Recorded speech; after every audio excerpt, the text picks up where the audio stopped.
একদা গ্রাম ছিল সাজ্জানপুর। সাজ্জানপুরে রহিম চাচা নামে এক বৃদ্ধ লোক বাস করত। তিনি কাদা বর্ষা সব সময় মসজিদে যেয়ে নামাজ আদায় করতেন। তিনি ছিলেন অত্যন্ত ধার্মিক ও সৎ একজন ব্যক্তিত্ব। সেই সাথে তিনি কঠোর পরিশ্রম করে জীবিকা নির্বাহ করতেন। এভাবে রহিম চাচা সাজ্জানপুরে সুখে শান্তিতে জীবনযাপন করছিল এবং কঠোর পরিশ্রম করে তিনি জীবিকা নির্বাহ করতেন।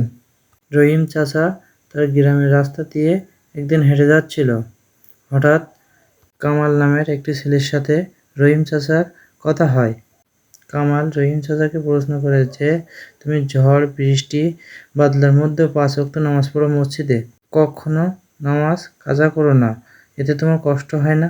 রহিম চাচা বলে, না, কারণ আমি আল্লাহর সন্তুষ্টির জন্য 5 ওয়াক্ত নামাজ আদায় করি। এর জন্য নিশ্চয় আল্লাহ আমার জন্য উত্তম পুরস্কার পরপরে দিবেন। একথা বলে রহিম চাচা সেখান থেকে চলে যায় এবং কামালকেও 5 ওয়াক্ত নামাজ পড়ার উপদেশ দিয়ে যায়। রহিম চাচার কথা শুনে কামাল 5 ওয়াক্ত নামাজ মসজিদে আদায় করে। কিন্তু হঠাৎ কামাল খেয়াল করে রহিম চাচা আর মসজিদে নামাজ পড়তে আসে না।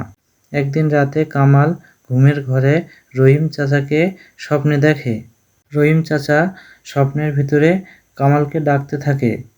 হঠাৎ কামাল দেখে রহিম চাচা তার সামনে দাঁড়িয়ে আছে এবং রহিম চাচা তাকে বলতে থাকে যে 5 ওয়াক্ত নামাজ পড়ার জন্য আল্লাহ তাকে উত্তম পুরস্কার প্রদান করেছে।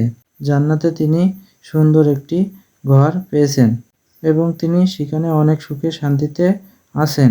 কথা শুনে কামাল অনেক খুশি হয়। কামালও ভাবতে থাকে এরপর থেকে জীবনে কখনো নামাজ কাজা করবে না এবং চাচার উপদেশ মতো 5 ওয়াক্ত নামাজ পড়ে যাবে।